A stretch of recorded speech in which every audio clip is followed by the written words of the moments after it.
Welcome to mega prime time. నేను Sunil. Formula ఈ car కేసులో ఈడీ రంగంలోకి దిగింది. కేటీఆర్ పై మనీ లాండరింగ్ చట్టం కింద కేసు నమోదు చేసింది.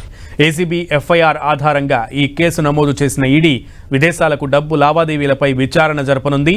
ఈ వ్యవహారంలో కేటీఆర్, అరవింద్ కుమార్, బిఎల్ఎన్ రెడ్డిలపై కేసు నమోదు చేసింది.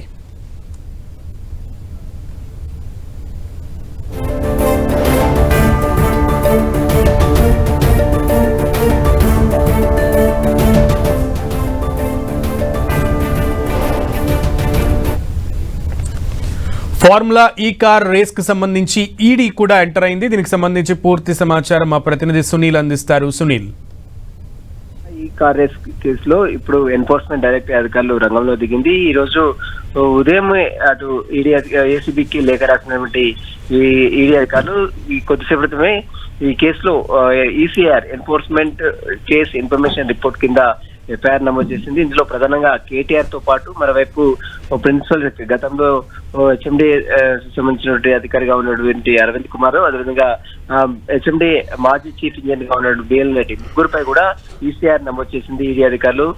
ఏ క్షణంలోనే ఈడీ అధికారులు నోటీసులు ఇచ్చి విచారించే అవకాశం ఉంది. ప్రస్తుతం అయితే ఈ రోజు మనం చూసాం, అటు కేటీఆర్ ఈ రోజు ఏసీబీ దాఖలు చేసిన కేసుని సవాల్ చేస్తూ హైకోర్టులో పిటిషన్ దాఖలు చేశారు. ఆ పిటిషన్ పై కూడా ఈ నెల 30 తేదీ వరకు అతన్ని అరెస్ట్ చేయొద్దంటూ కూడా హైకోర్టు ఆదేశాలు జారీ చేసిన నేపథ్యంలో ఇప్పుడు ఈడీ అధికారులు రంగంలో దిగడంతో మరి కేసులో ఎలాంటి పరిణామాలు చోటు చేసుకుంటాయని మాత్రం సర్వత్రా ఆసక్తి నెలకొందని చెప్పవచ్చు. సునీల్, అయితే ఎఫ్ఐఆర్ ఆధారంగానే ఈడీ రంగంలోకి దిగినట్లుగా తెలుస్తోంది. ఫార్ములా ఈ కార్ రేస్ కి సంబంధించి లావాదేవీలు జరిగాయంటూ కూడా ఈడీ విచారణ ప్రారంభించబోతోంది. సో ఎటువైపు వెళ్లబోతోంది? ఖచ్చితంగా ఈ ఏసీబీ నమోదు చేసినటువంటి సెక్షన్లని ఆధారంగా చేసుకుని ఈడీ అధికారులు ఈ కేసులో ఇన్వాల్వ్మెంట్ కావడం జరిగింది. ఉదయమే ఈ రోజు ఈడీ అధికారులు ఏసీబీకి ఒక లేఖ రాశారు.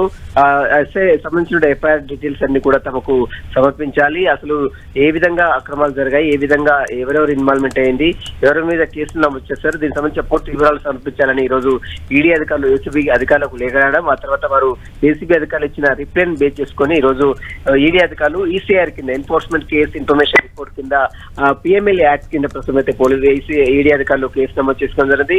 అయితే ఇప్పుడు కేసు నమోదు చేసుకున్నటువంటి ఈడీ అధికారులు త్వరలోనే అటు ముగ్గురికి కూడా, అటు కేటీఆర్ తో పాటు మరోవైపు ప్రిన్సిపల్ సెక్రటరీ గా గతంలో పనిచేసినటువంటి అరవింద్ కుమార్ కి, అదేవిధంగా పనిచేసినటువంటి బిఎల్ రెడ్డికి ముగ్గురు కూడా నోటీసులు ఇచ్చి విచారించే అవకాశం కూడా కనబడుతుంది.